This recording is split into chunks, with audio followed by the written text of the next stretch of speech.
Sakla landscaping YouTube चॅनलमध्ये आपलं स्वागत आहे। आता मी तुम्हाला गुलाबाच्या काही ट्रिक्स सांगणार आहे। टोटल 10 ट्रिक्स सांगणार आहे आणि जर तुम्हाला हा व्हिडिओ आवडला तर हा शेवटपर्यंत बघा, कारण याच्यात पूर्ण गुलाबाचे टिप्स सांगणार आहे। आणि जर तुम्हाला आवडला असेल तर साकला लँडस्केपिंग या पेजला लाईक आणि सबस्क्राईब करा आणि बाकी तुमच्या मित्रांना फ्रेंड्सला शेअर करा। तर सगळ्यात पहिले गुलाबाचा आहे।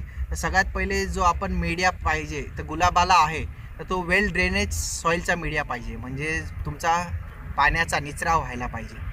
तर म्हणजे जसं आता जर तुम्ही हा मीडिया बघितला तर हा बघा, हे जो मीडिया आहे अलगद निघतो। तर याच्यात तुम्ही तुमच्या मीडियामध्ये माती आणि शेणखत असं प्रमाण वापरू शकता। समजा एक जो माती घेणार आहे तर त्याच्यात 20% शेणखत पाहिजे आणि जे शेणखत आहे ते रापलेलं पाहिजे। त्याच्यानंतर जो गुलाबात नंतर सेकंड गुलाबामध्ये जो आपण घेतो तर जो पॉट साईज आहे तर ती खूप मोठी नसावी। पॉट साईज म्हणजे टप्प्याटप्प्यामध्ये जायला पाहिजे। जसं हा बघितला आहे तर हे हा 6 इंची पॉट आहे, त्याच्यानंतर हा आहे हा 8 इंची पॉट आहे। म्हणजे ग्रॅज्युअली तुम्ही त्याच्यामध्ये रोजेस शिफ्ट करायला पाहिजे। पॉट आहे तर त्याला जो वेल ड्रेन पाहिजे, म्हणजे याला जो होल पाहिजे। जर होल नसले तर तुमचा पाण्याचा निचरा होणार नाही आणि त्या केसमध्ये रूट गुलाबाला जो रूट रॉट होऊन जाईल, म्हणजे रूट पाणी जास्त पाण्यामुळे सडून जाईल। त्याच्यानंतर खूप लोकांची कंप्लेंट असते की आमच्या गुलाबाला फुलंच येत नाही। तर त्याला आता मी तुम्हाला एक नवीन हे दाखवतो का हा जो गुलाब आहे हा आमचा ओरिजिनल गुलाब आहे आणि इथं आम्ही कलम केलेले आहे। आणि याच्यानंतर जो खाली आहे हे सगळं गावठी आहे, म्हणजे याला कधीच फुल येत नाही। तर तुम्ही हे काळजी घ्यायची का जेव्हा तुमचा गुलाब वाढतो त्यानंतर जर जिथं कलम केला आहे त्याच्या खाली जे येईल तर ते कट करून घ्यायचं। हे जे फांटे आहे ते कट करून घ्यायला पाहिजे, त्या नाहीतर मग गुलाब वाढत नाही आणि तुमचा गुलाब मरून जातो। जर हे जास्त झालं गावठी तर हे ब्रायर म्हणतो याला मी, तर हे जास्त वाढतं आणि तुमचा गुलाब जळून जाईल।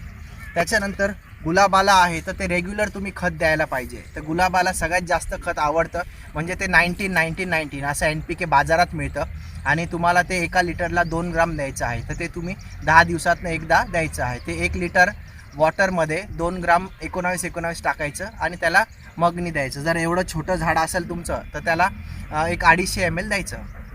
त्याच्यानंतर गुलाबाला रेग्युलर स्प्रे लागतं, म्हणजे गुलाब असे एक व्हरायटी आहे का त्याला खूप रोग लागतं वेगवेगळ्या प्रकारचे।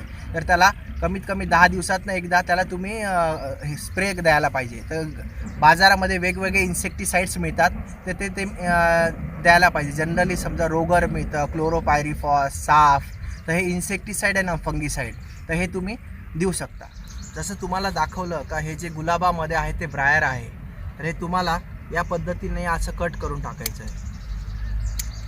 त्याच्यानंतर एकदा जर गुलाबाला फुलं येऊन गेले तर त्याच्यानंतर ते फुलं आपल्याला ते कैचीने प्रॉपर कट करायला पाहिजे।